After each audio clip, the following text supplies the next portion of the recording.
Welcome to our Growth Mindset presentation. My name is Jenny Clifford. I'm the lead teacher for Growth Mindset at Westcliff High School for Girls. A lady called Carol Dweck, who you can see in the bottom right of the screen there, first purported growth mindset a number of years ago. And we've cultured it for a number of years now at Westcliff Girls. It's particularly important that we learn to react positively, particularly in the current climate, to any errors or mistakes that we make. And we try to give students all of the tools that they need to do this. So Carol Dweck said that with the right mindset, we can motivate our children to raise their grades and reach their goals. This is particularly important to us at Westcliff, and we try to engender the right mindset, our growth mindset, in order to do that. So Carol Dweck said that the growth mindset and the fixed mindset are completely different. As you can see on the right-hand side there, a person with a fixed mindset would see failure as the limit of their abilities. So when they get a piece of marked work back, they would say, okay, well, I got a grade 5 there. Clearly, I'm really no good at this, and I'm going to stop putting any effort in at all. Someone with a growth mindset who asks themselves the right questions mentally will say, all right, okay, well, I got that mark there, I got a 5 there. How can I do better? What can I change in order to achieve better than I have now? How can I compete against this prior version of myself? How can I use that feedback constructively to succeed where previously I've failed? And that's the mindset that we try to engender here at Westcliff Girls. So mindset is very much a choice. We can choose to adopt a positive or growth mindset. Sometimes that's easier than others, particularly if you're a teenager.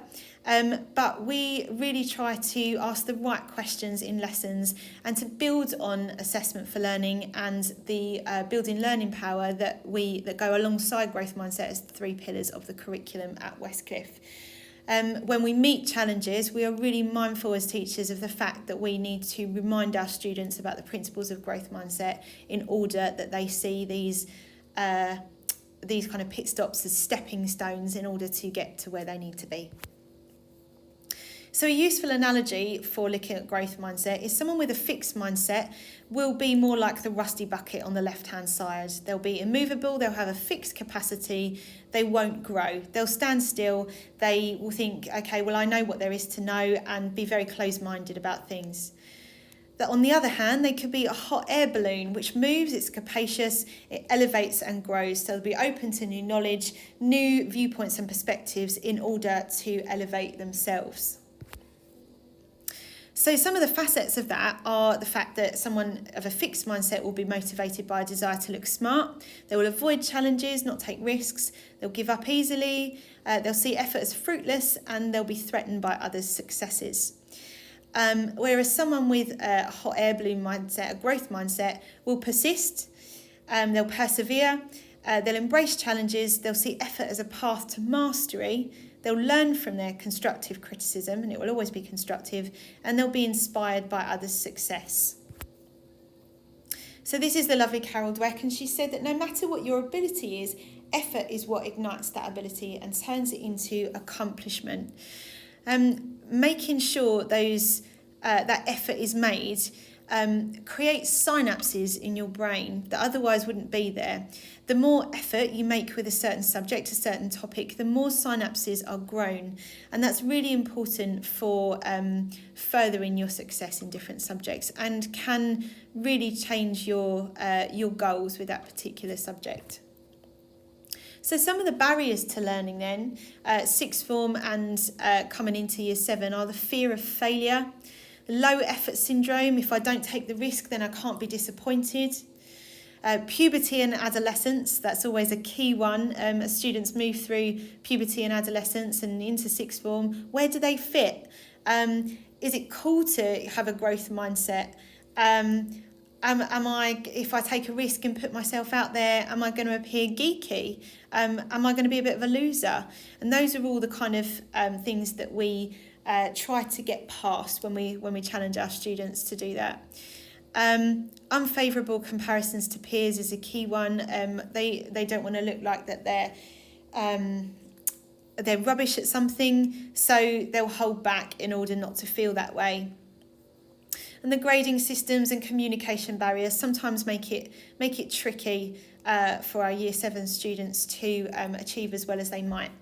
To counter this though, in terms of growing the mindset of our students, we encourage our students to embrace and celebrate failure or mistakes as opportunities to learn. I can't do this yet. How else could I possibly do this? And progress, the process, is more important than the end result. And that's the case with anything in life. We try to foster a mindset where you draw upon and capitalise on resources for learning independently. So yes, I've just been given that mark back there, but how else can I improve this? What else can I do that is perhaps different from what my teachers encouraged me to do? How can I pursue this vein of thinking? We try to dispel the kind of too cool for school attitude and doubts about growth mindset by embedding it fully in the classroom. So our questioning will do that, as well as the way we kind of purport ourselves when we give any marks work back. We try to downplay competitiveness and encourage personal growth. You're only competing against the person you were yesterday. And we really try to foster a triangle of growth mindsets, so the parent, the student and the teacher, so that we can all journey together through our students' school journey and replace judges with allies. So growth mindset links particularly to assessment for learning and building learning power. You can see here that I can't do this yet links particularly to the habit of persevering. Our DIRT time, directed improvement reflection time, from I can't make this any better becomes I can always improve. Right down to the bottom, plan A didn't work for me. The way I revised didn't work for that. Clearly I didn't get the mark that I wanted to for that. So how do I do it differently? What's plan B? And that's revising, planning, persevering. Particularly important again as well is the meta learning. I made a mistake. All right, so mistakes help me to learn. So, the lovely Carol Dweck says that talent may be innate, but success and maintaining success requires effort and determination. And that's particularly important to grow those synapses, to make an effort where perhaps you felt before in something that isn't your favourite subject, to be open-minded, to allow yourself to grow. And that's the situation, there's something that we try to foster in our students as they move up the school and towards their independence and their journey through life. Thank you.